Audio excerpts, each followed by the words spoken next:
So, another short and light-hearted look at movies or the movie industry.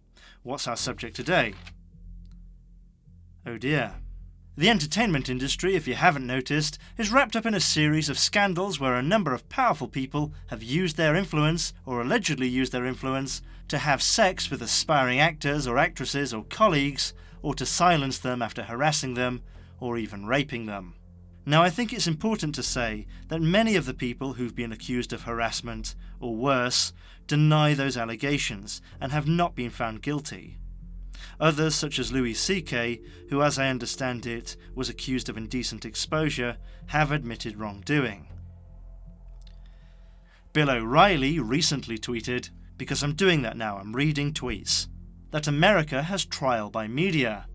I think there's truth in that, and I agree with him that can be dangerous. But sometimes that's all there is, especially if somebody pays something like $32 million to settle sexual harassment claims out of court. Anyway, with all the allegations currently floating around, I think it's pretty safe to say that some of them are probably quite true.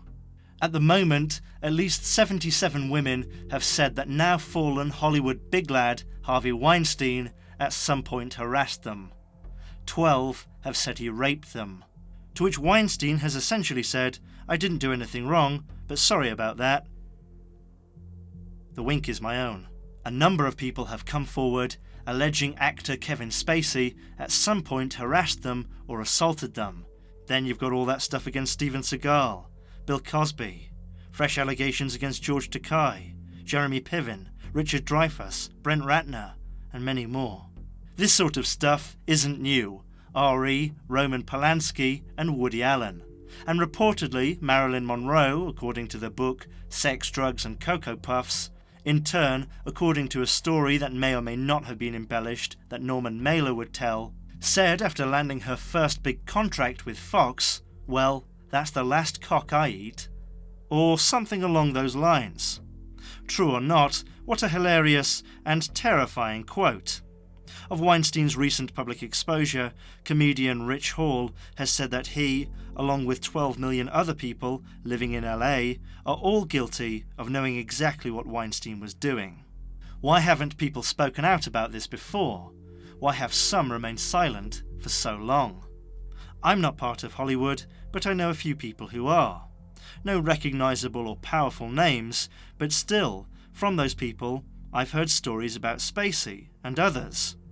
So with so many people apparently knowing exactly what was going on, why did no one do anything? Well, I think that probably has a lot to do with intimidation, feelings of shame, and people wanting to keep their careers. It seems as though for every speck of muck coercing people into sex, there are dozens around them complicit with their actions, and many, many more who are simply unable to do or prove anything. I totally believe that a culture of sexual coercion, where people are forced to have sex with others to progress their career or just to keep it, has probably existed in Hollywood for as long as Hollywood. Is that acceptable? Well, here we are.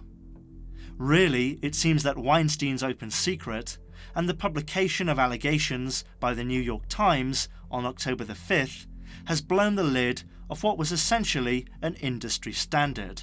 Now it seems, at last, the worm is turning.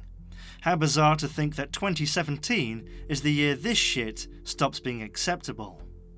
If you've ever been put in such a situation, I would urge you to speak out and seek criminal charges, because the rich will always try and buy themselves out of trouble.